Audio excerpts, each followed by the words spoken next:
Bismillahirrahmanirrahim. Assalamualaikum warahmatullahi wabarakatuh. Perkenalkan, nama saya Anisha Putriandini, mahasiswi Institut Bisnis Muhammadiyah Bekasi, Prodi Manajemen semester 1. Di sini saya ingin menjelaskan terkait materi kuliah saya, teori organisasi. Langsung saja kita ke pembahasan bab pertama, yaitu dasar-dasar manajemen.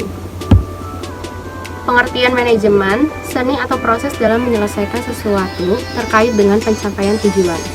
Lalu, jadi dalam manajemen itu ada 3, yaitu 1, adanya penggunaan sumber daya organisasi, baik SDM maupun faktor produksi lainnya, seperti SDA, keuangan, dan informasi. Yang kedua, adanya proses yang bertahap mulai dari perencanaan perorganisasian, pengarahan, pengimplementasian, hingga pengendalian dan pengawasan.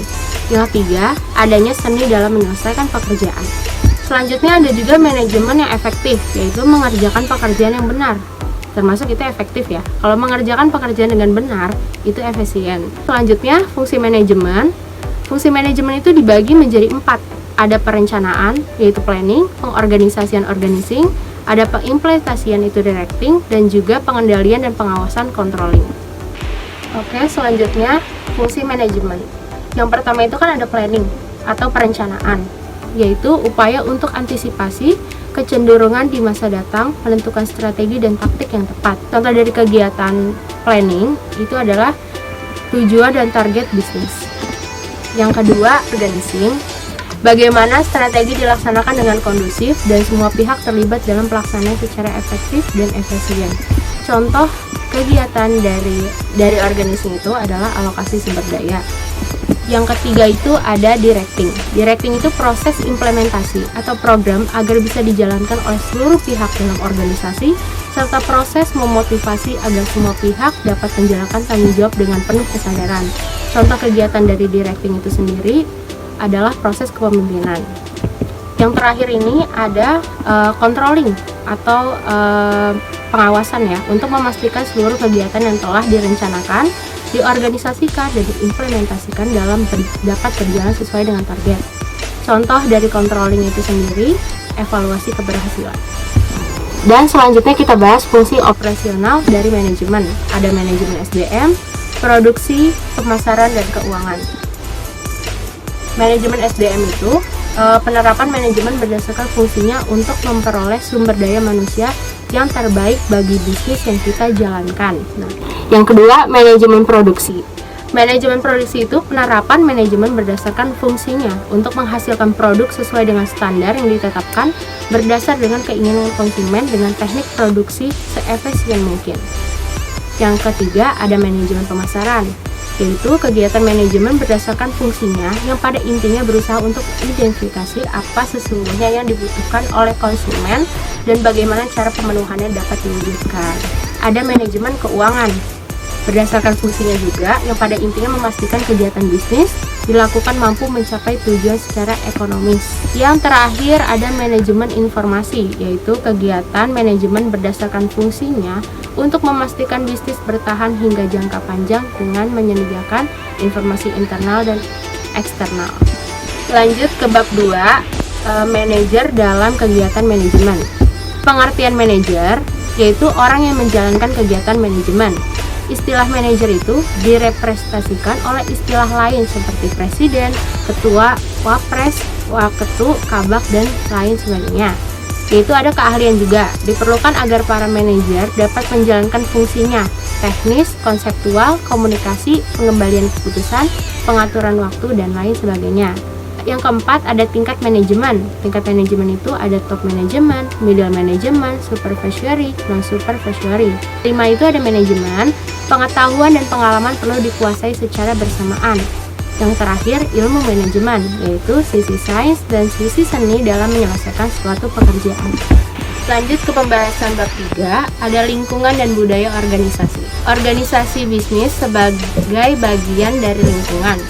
Organisasi merupakan bagian dari lingkungan masyarakat.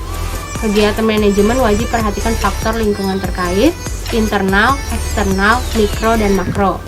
Lingkungan internal organisasi ada owner, board of director, employees, dan lingkungan fisik. Owner itu sendiri memiliki arti pemilik sah akibat adanya penyertaan modal, ide, atau ketentuan lain. Yang kedua itu ada Board of Director, tim manajemen yang ditunjuk oleh pemilik sebagai pengelola organisasi. Yang ketiga ada Employees, merupakan unsur DSM yang sangat dominan, jumlahnya paling banyak.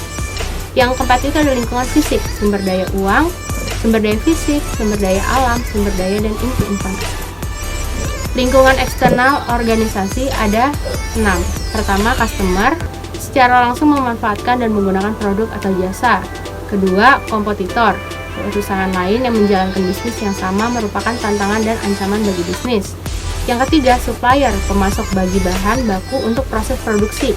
Yang keempat, ada strategic partner, perusahaan lain yang menjalankan bisnis berbeda tapi jadi mitra yang menguntungkan kedua belah pihak. Yang kelima, ada regulator, pihak yang berkepentingan dalam menciptakan kegiatan bisnis yang aman, adil, dan seimbang. Yang keenam, pemerintah. Tiap perusahaan perlu memahami arahan kebijakan yang diambil pemerintah, dampaknya bagi kegiatan lingkungan eksternal organisasi. Ada masyarakat umum. Masyarakat umum yang terkait langsung dengan perusahaan OJK, YLKI. Selanjutnya, ada berbagai bentuk kegiatan bisnis internasional.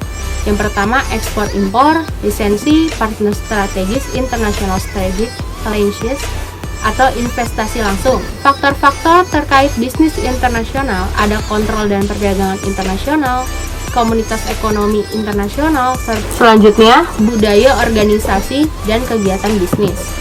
Pentingnya budaya bagi organisasi bisnis. Faktor penentu terbentuknya budaya organisasi, manajemen bagi budaya organisasi. Lanjut ke pembahasan bab 4, yaitu tanggung jawab sosial dan etika manajemen. Tanggung jawab sosial dari organisasi, ada lingkungan sebagai ruang lingkup kegiatan organisasi, ada juga pro dan kontra mengenai tanggung jawab sosial.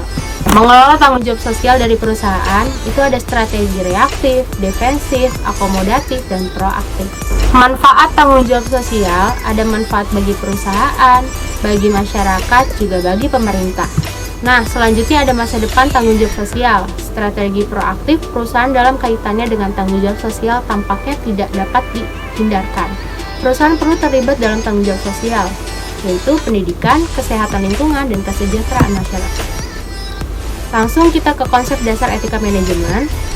Etika adalah keyakinan akan apa yang dianggap baik dan buruk. Etika dalam manajemen berbicara mengenai nilai yang dianut organisasi sesuai bisnis yang dijalankan.